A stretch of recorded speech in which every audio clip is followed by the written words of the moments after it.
Dans mes anciennes vidéos, tu as pu m'entendre dire que j'aurais pas de kit d'autoguidage parce que c'était trop cher, entre autres. Et puis est arrivée la société FJ Dynamics qui m'a fait une proposition absolument irrefusable. Et aujourd'hui, j'ai un kit autoguidage FJ Dynamics. Si je fais cet avant-propos, c'est juste parce que je veux que ça soit clair par rapport aux conditions d'obtention et tout ça. Et donc j'en parlerai qu'une seule fois maintenant et après j'en parlerai plus de ça. Donc je ne donnerai pas de tarifs, c'est pas la peine de me le demander. Vous avez les tarifs si vous recherchez un kit autoguidage FJ Dynamics, vous aurez les tarifs. Moi je vais pas vous le donner parce que c'est le jeu de la négociation et ce qui est bon pour moi n'est pas forcément bon pour les autres, donc c'est pas la peine de me demander un tarif. Autre chose, il y a une contrepartie pour laquelle j'ai eu le GPS. Une contrepartie qui n'en est pas une pour moi finalement, parce que je comptais déjà faire ça. C'est qu'en fait FJ Dynamics me dit bah écoute, te voilà le kit autoguidage et en contrepartie tu en parles en vidéo quoi. Bon, pour moi c'est pas une contrepartie parce que si tu veux, je le fais déjà avec par exemple mon boîtier Amatron 4 sur mon pulvé.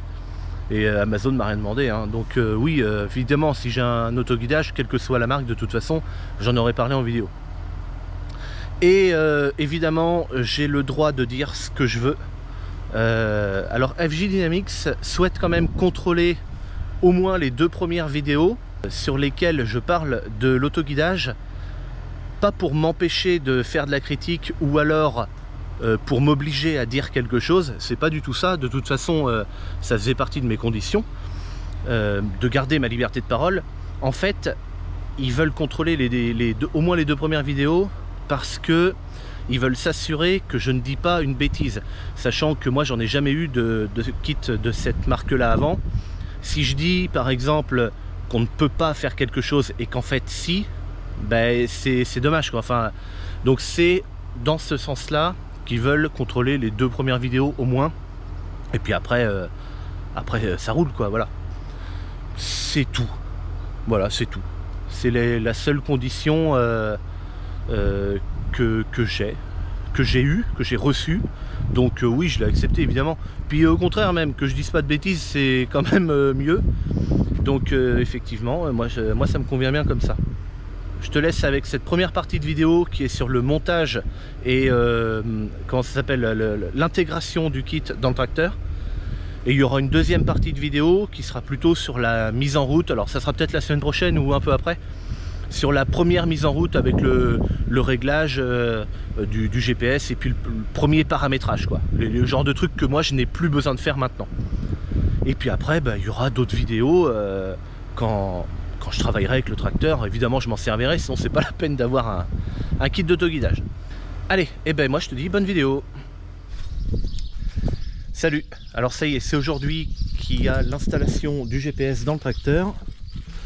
Donc je suis avec Julien de la société Evomat. Donc c'est lui qui va me faire l'installation du GPS dans la cabine du tracteur.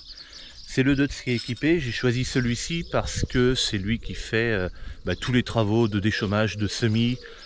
Donc c'est lui qui sert le plus en fait sur l'exploitation. Donc là Julien commence à mettre donc le moteur au niveau du volant. Et là tu es en train de régler l'anti-rotation. L'anti-rotation, c'est exactement okay. ça, ouais. Voilà, donc l'anti-rotation en fait c'est tout con, hein. Ça sert juste à ce que le moteur tourne pas sur son axe et du coup les roues tourneraient pas quoi.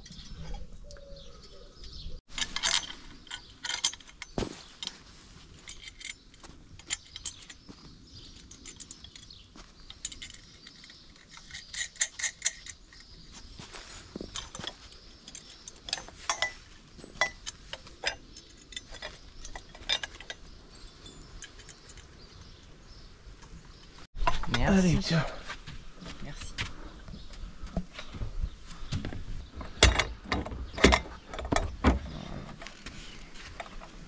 On va faire une petite modif au niveau de la...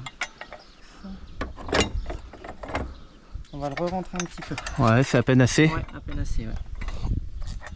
Ok, donc là, Julien est en train de redémonter, simplement parce que quand les pattes là qui se mettent sur le toit du tracteur, elles sont rapprochées à fond, avec les boulons qui sont là, il y a juste 2 cm, ça manque. Donc là en fait on va juste rapprocher les boulons un peu plus vers l'intérieur pour que la pâte puisse coulisser un peu plus loin, quoi, tout simplement.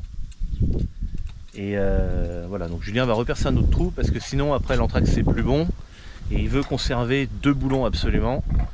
Donc il va juste faire un petit trou en plus et puis on remet et voilà.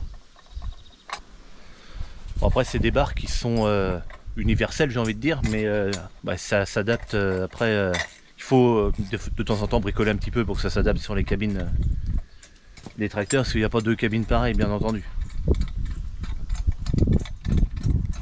Sinon pour la barre de toit c'est tout con, hein. On a une barre ici avec l'antenne, la même chose de l'autre côté là-bas, une barre de liaison au milieu. Et donc il y a plusieurs trous pour fixer les différents accessoires dessus. La seule différence c'est que Julien a repercé 2 trous ici pour mettre la petite platine sur laquelle viendra se brancher l'antenne là, qui est encore dans son petit papier blanc. Tout simplement parce que normalement les antennes il y en a 2, et donc il y en a une qui se met à droite et l'autre à gauche. Mais moi j'ai pas besoin des 2 antennes, j'en aurais besoin que d'une seule. Et donc esthétiquement c'est plus joli du coup qu'elle soit au milieu plutôt que sur un côté. Donc voilà, Julien a percé les 2 trous pour mettre le machin au milieu. Ah, donc en fait celle-ci là, c'est l'antenne en fait radio. Ça Julien tu m'as dit c'est quand tu as une balise au bout du champ. Une balise mobile avec un trépied. En fait FG Dynamics vend également des balises sur trépied qui émettent une fréquence radio, et donc du coup ça permet de capter ces petites balises qui ont une portée autour de 5 km on va dire, qu'on va soit mettre sur un point fixe après sur l'exploitation, mais qui vont rayonner autour de 5 km, ou sinon après on les balade avec nous on va dire dans les parcelles pour conserver une correction RTK. Voilà. Mais donc là étant donné qu'on va être en RTK N-Trip, donc on va utiliser l'antenne 4G. Ok. Donc moi c'est cette antenne là du coup que je vais mettre. Voilà. Donc c'est une antenne 4G et je vais utiliser le réseau Centipede pour récupérer mon signal RTK. Voilà, et donc l'antenne radio, vu que j'ai pas le trépied avec la balise mobile, il n'y a pas besoin de la mettre sur le toit du tracteur, ce serait complètement con de la mettre. Mais ça a le mérite d'exister en tout cas. Voilà, donc là l'antenne est quasiment terminée d'installer. Donc on s'est repris sur les boulons qui sont au-dessus de la cabine, hein, tout simplement. Donc là je crois qu'on s'est pris sur les boulons du toit ouvrant. Voilà, mais sinon on pouvait mettre à l'arrière aussi, il y avait des boulons. Après Julien m'expliquait que c'était mieux de mettre l'antenne plutôt vers l'avant. En fait, plus l'antenne est proche des roues directrices, meilleur est le comportement du tracteur. Donc c'est pour ça qu'on a choisi de mettre l'antenne à l'avant du tracteur et pas à l'arrière. En attendant, le volant il est mis.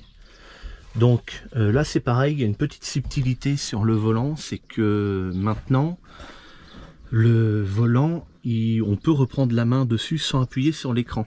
Dans les anciennes versions, on activait l'autoguidage en appuyant sur un bouton et on le désactivait en réappuyant sur le bouton. Sauf que maintenant, on peut désactiver l'autoguidage en reprenant la main directement sur le volant.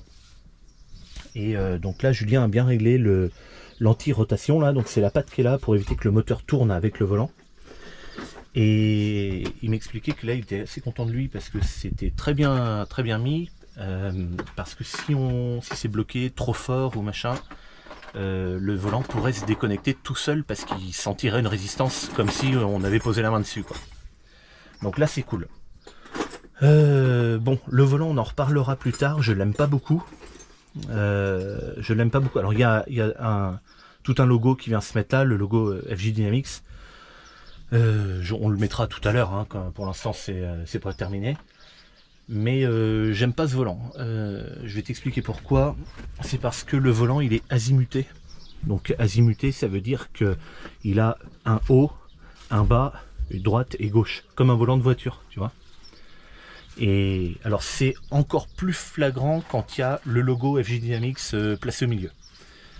Moi j'aime pas du tout parce que sur un volant de tracteur ton volant ne reste jamais droit, comme c'est une transmission hydrostatique, une direction hydrostatique pardon, le volant il est amené à tourner en permanence tout le temps.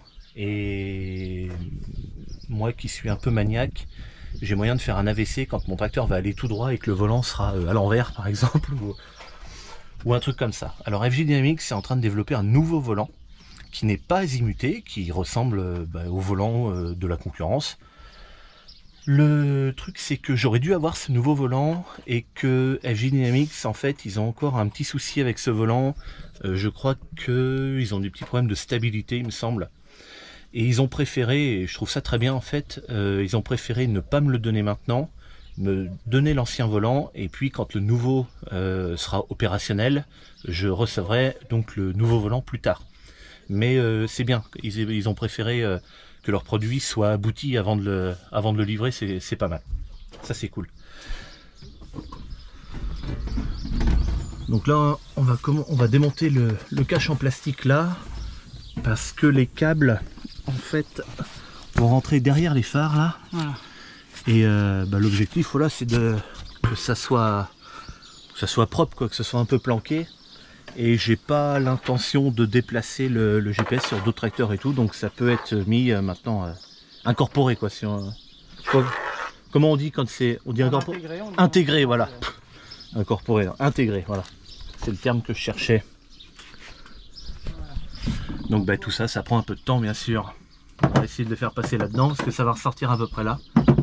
Et si on peut essayer de faire descendre dans le montant là. Et là après il faut voir parce que est-ce que c'est un montant plein ou creux, voilà. Ça faudra le voir en l'ouvrant. Ouais, il y a des chances qu'il soit plein. Ouais. Donc là on a commencé à enlever tu vois là, les montants, là aussi devant, le pare-soleil et tout. Ça c'est vraiment une étape qui est pète burne un peu hein, parce que t'as l'impression d'avancer à rien et... Bon après c'est vrai que c'est joli hein, comme c'est terminé mais... Faut démonter, enlever, démonter encore. Allez ça y est, on a enlevé le capitonnage du dessus là et juste le coin et en fait on a accès au passe-câble qui est à l'intérieur. Et en fait à l'extérieur, voilà cette espèce de truc en plastique là marron plein de terre, c'est le passe-câble. Donc on va passer par là pour faire rentrer les fils à l'intérieur de la cabine, sachant qu'il y a 3 fils à faire rentrer, un fil par antenne, oui, il y a 3 antennes, donc un fil par antenne. Donc là Julien est en train de défaire la petite patte qui tient l'antenne 4G là, parce que on avait un doute au départ si elle allait passer avec le toit au vent, et en fait elle passe bien, donc il la retourne pour qu'elle soit plutôt vers l'arrière. C'est juste pour que ce soit plus joli quoi. Il n'y a pas d'importance sinon. Hein. Non, aucune. Elle n'a même pas de position. Elle pourrait très bien être à l'arrière de la cabine. Alors là c'est le moment où c'est le gros bordel. Le passage des câbles. Donc là en fait Julien va... J'ai une barre ici moi, c'est pour mettre une plaque d'immatriculation à la base. Donc on va faire courir le fil ici, passer derrière les phares, voilà, et passer par le passe-fil, rentrer là-bas dedans. Ensuite sortir par là, longer le montant jusqu'en bas en fait Julien. Jusqu'en bas, en fait, on va aller jusqu'à ta barre et puis en fait on va noyer le reste de fil dans la partie dans tout le plafond en fait, la partie capitonnage là. Ouais. Et donc ensuite on va venir faire longer tes fils, courir le long de la barre que tu as fabriquée là pour pouvoir les amener à notre console qui va être sur la partie droite là, au niveau de la boule rame. Ok, donc ouais, là les câbles vont sortir là et là. Ouais. Et donc le surplus enroulé là-dedans, planqué là-haut. Et après, tu as un autre truc que tu m'as dit que tu voulais planquer là-dedans là. Voilà, ah c'est le faisceau qui arrive batterie. C'est les faisceaux principaux, voilà. Ouais. Faisceau direct batterie et faisceau principal qu'on va venir cacher dans les capitonnages latéraux. Donc voilà, c'est bien sur cela parce qu'en plus on a une petite trappe d'accès. Ouais. Donc on verra, on fera peut-être une légère découpe en côté pour pouvoir sortir les câbles, que ça fasse propre, que tout se referme correctement. Mais oui, l'idéal c'est de se mettre dans cette partie-là. Donc là, ouais, ça pourrait bien être tout planqué aussi, parce que la batterie elle est juste là, à côté du marchepied.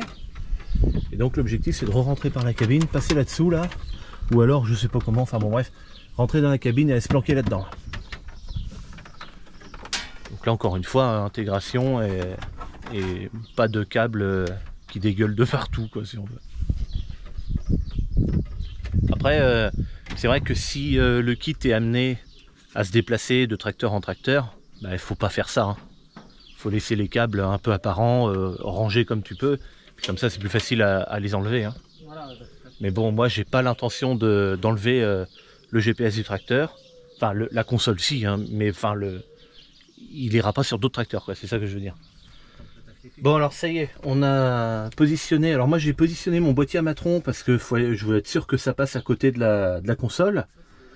Donc là les fils on a tout remonté, ça passe à l'intérieur. Là on va les attacher comme il faut, propre. Et donc après pour le guidage ça s'active ici dans le coin. Donc c'est bien parce que je peux poser ma main en fait sur la barre et appuyer ici pour activer le guidage. Donc ça c'est cool. Ça c'est cool, je vois que ça me gêne pas du tout mon rétroviseur. Je peux voir là par terre. Enfin non, c'est bien, ça me gêne pas en fait la vue. Donc ça c'est cool. Hop. Et donc là, Julien est en train d'installer le capteur de dévers. Donc c'est un boîtier dedans et en fait tu m'as dit qu'il y avait des centrales inertielles dedans en fait. En fait c'est des gyroscopes à l'intérieur ouais. qui permettent, des gyroscopes électroniques qui permettent de compenser en fait quand on est un petit peu dans les dévers. C'est lui qui fait surtout la précision du système, on va dire, d'un aller sur un retour. C'est lui qu'on vient calibrer quand on fait le calibrage du système. Et voilà, donc on a un angle de roulis, tangage, différents angles qui prennent en compte la position de la cabine du tracteur. Et voilà, donc c'est un des éléments primordiaux du système, on va dire. Si lui ne fonctionne pas, on peut avoir des problèmes de précision. Très bien, bon mais je te laisse faire ça. Oui. Donc là c'est pareil, le fil va passer dessous, ça va être caché.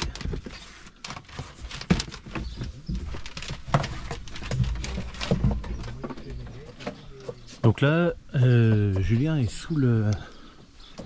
a ouvert le tapis et tout là pour faire passer encore un faisceau, notamment celui-ci par terre.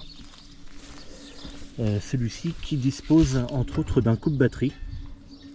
Un coupe-batterie parce qu'en fait la console, même quand tout est arrêté, elle a toujours une toute petite consommation de courant.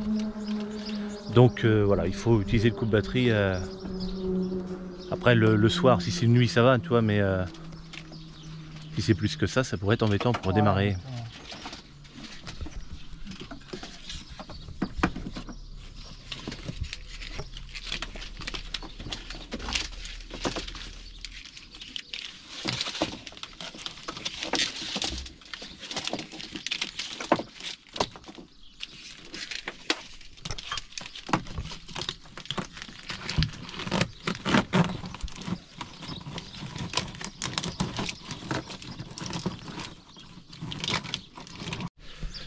Bon alors on a utilisé un flexible.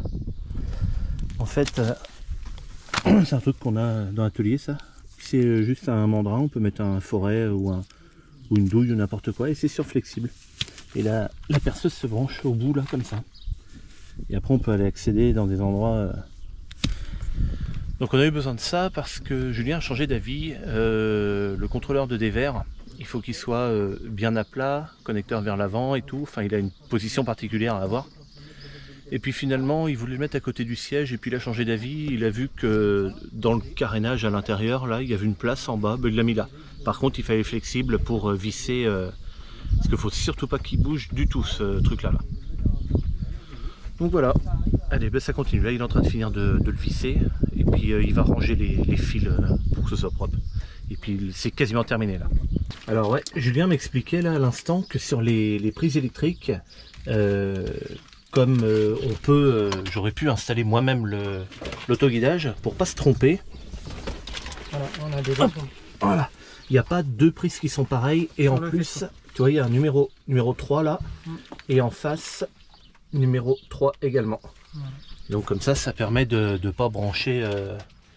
Enfin, si déjà il n'y a pas de prise en pareil, non, tu peux pas te tromper, tu vois, même au niveau. Mais ouais, c'est des repères qui sont vraiment pas mal quand on fait l'assemblage soi-même, en fait. Enfin, l'installation soi-même surtout.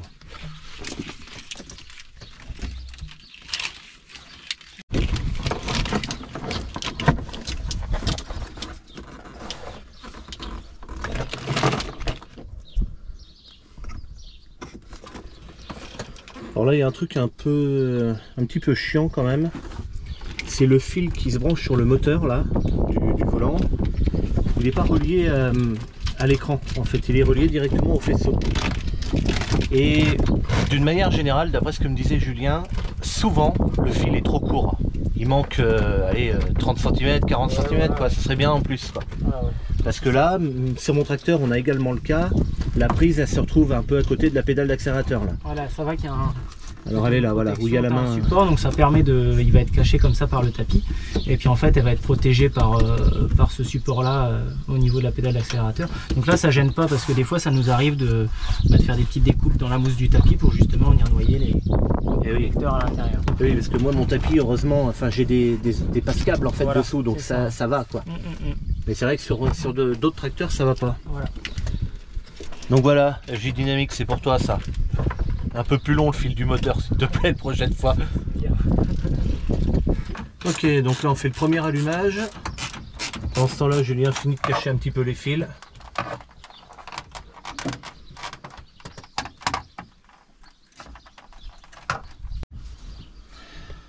Ok, donc ça c'est le premier démarrage. Donc on va sélectionner la langue française, bien sûr. Alors, email et mot de passe. Voilà.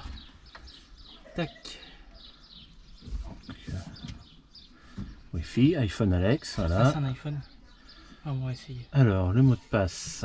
Tu le sais à quoi? C'est un TTV 630. TGV. C'est pas le TGV.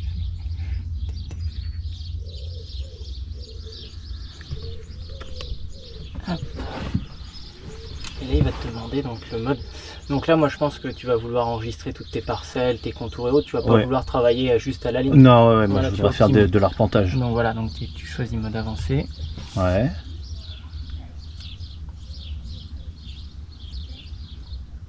Voilà. Là, donc, on est sur la page de travail. Donc, il n'y a plus de cas. Donc, on va commencer. Bon, dans un premier temps, moi, je vais te changer 2-3 valeurs, hein, histoire que ça se passe bien. Voilà. Voilà. Donc première chose en fait qu'on va faire, on va sélectionner les informations sur le véhicule, d'accord? Ouais. Donc là on va prendre la voie. En fait c'est bien parce que si tu veux, dans les premières versions on n'avait pas le dessin qui changeait. Là on a vraiment où prendre chaque mesure. Ah oui d'accord, ouais, bien sûr. Voilà. Donc complètement avant. Tu vois, vraiment que tu connaisses ta voie. Non, je me rappelle pas, je pourrais pas, je te dirais une bêtise. Mais ouais, ça c'est bien ça, ouais, exact. Donc ouais, il y a le dessin alors qu'avant il n'y était pas, donc c'est vraiment bien parce que tu sais exactement ce que tu dois mesurer. 2,05 m. 2,05 m. Ensuite, tu cliques sur le chiffre. Ouais, j'ai cliqué sur le chiffre. Merde. 2. Alors c'est point ou virgule qu'il faut mettre là c'est des virgules. Mets le point alors. Ça va pas. Donc on va mettre un point. Ouais. Alors si je valide. Ok, c'est bon. Ouais c'est bon, donc c'est un point qu'il faut mettre. Alors, tiens, on va prendre la mesure tous les deux, ça va être impeccable. Bon, donc là on va mettre toutes les mesures, il demande voilà les distances du tracteur, la hauteur de l'antenne, enfin voilà, ça on va faire ça. Et puis après on va continuer. Là c'est vraiment le premier démarrage du truc. Hein. Donc on travaille sans capteur d'angle, comme je t'ai expliqué, on ne l'a pas monté volontairement. Ouais. Voilà, donc on va dans capteur d'angle calibration et on lui dit qu'il n'en a pas. Voilà. Tac. Donc après il sera calibré au moment du calibrage du véhicule. Ouais. Voilà, donc au niveau des alertes on a déjà réglé. La reprise en manuel on l'activera une fois qu'on aura fait le calibrage. C'est toujours mieux dans ce sens là. Donc voilà, donc fonction avancée ce sera pour la fonction de muture automatique, ouais. Donc, par contre qui nécessite un code d'activation. D'accord. Voilà, donc réglage des paramètres on a vu, résolution du problème on ira y voir tout à l'heure, c'est pour un petit peu voir si tout est branché correctement. Ouais. Information sur le véhicule c'est ce qu'on vient de rentrer, information sur la machine, donc là ça va être tous tes outils en fait. Donc là on va venir paramétrer vraiment tous les outils de ton exploitation et donc tu vas pouvoir les nommer et après tu pourras les sélectionner en fonction de ce que tu auras d'attelé derrière. Bien sûr, ouais, ok, je comprends. Voilà, donc Wi-Fi de caméra, c'est ce que je t'ai montré tout à l'heure. Ouais. Voilà, et puis donc après les réglages du système qui permettent de régler l'heure, la luminosité, un petit peu tout ce qu'on veut quoi. Ouais. Une touche qui est bien pratique, des fois quand on capte pas le RTK, c'est optimisation RTK, on a une touche qui nous permet de relancer une recherche en fait de la balise. Voilà. Donc là on est connecté, donc ce que je vais faire, je vais te rentrer en définitive directement les coordonnées du réseau sur lequel on va travailler et donc après ça on va chercher sur internet sur quelle balise tu vas pouvoir te reprendre, laquelle est la plus proche, ouais. Et on va la sélectionner dans la liste. D'accord. Ok. Quelque chose près. Ok, donc là, Julien s'est connecté sur le réseau Centipede et on est en train de choisir en fait la balise qui correspond mieux chez moi. Alors le hasard fait qu'en fait j'en ai 2 balises à égale distance, donc on a pris une des 2 au hasard.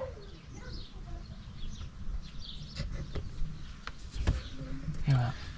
Donc là pour l'instant on est connecté au caster, mais on n'est pas encore connecté en définitif à la balise RTK. Bon là on est un peu sous les arbres et puis on est dans... Mais dès qu'on va bouger, on devrait peut-être pas tarder à attraper le RTK. Parce que là le RTK c'est toujours sur rouge là, enfin il n'est pas allumé. Et puis on va aller faire nos calibrages. Donc, ok, donc là on est parti dans le champ. Voilà, on va faire 2-3 allers-retours pour voir si le tracteur en fait repasse bien pile dans. Voilà, on va faire un calibrage en fait sur les systèmes FJ Dynamics. On a un calibrage automatique, donc c'est assez simple. On fait une ligne AB de 50 mètres. Ouais. Voilà, on fait un aller en autoguidage dessus à une vitesse modérée. On fait un retour en autoguidage dessus, pareil autour de 4 km/h, c'est bien. Ouais. Et une fois qu'on a fait ça, le gyroscope qu'on a positionné sous T-Cache a pris ses repères et donc normalement c'est calibré. Donc après on fait une vérification avec un jalon pour voir si on repasse bien au centimètre, on va dire à 2 cm et demi de tolérance roue dans roue. Ouais. Et si jamais on avait des décalages, après on a des différents outils qui nous permettent, différents paramètres qui nous permettent de corriger ce décalage pour tomber bon. Voilà. D'accord. Et en théorie, normalement après un calibrage, on est bien. Et ensuite on va venir modifier en fait les différents paramètres, donc à savoir les paramètres d'agressivité et de vitesse du moteur pour qu'il se comporte bien, si tu veux, parce que là en réglage d'usine, on va avoir un comportement qui va être un peu mou en fait, si tu veux. Ouais. Faut, au travail, voilà, suivant en plus les vitesses auxquelles tu vas travailler, on va mettre une vitesse de moteur qui est quand même bien plus élevée, qui va nous permettre de bien tenir la ligne à vitesse élevée. D'accord, voilà. Ouais, qui zigzague pas voilà, en fait. Exactement, voilà, c'est ça. Donc on a des réglages qui vont plutôt pas mal en fonction de ce qu'on fait, en fonction de la vitesse d'avancement, en fonction de l'outil, en fonction un peu du tracteur aussi, parce que ça change. Hein. Oui, bien sûr, ouais. Avant de démarrer le tracteur, la petite règle. Ouais, arrêter la console, voilà, il est quand même fortement déconseillé de mettre en route les tracteurs console en route, parce que bon, ça donne des coups de sous-tension et des fois ça peut endommager les circuits électroniques. Bon là je te le mets pour la forme, histoire que tu penses la prochaine fois le coup de batterie. Mais sinon on va dire que voilà. Donc on n'a plus qu'à mettre en route et puis... Allez, et on part au champ. Très bien.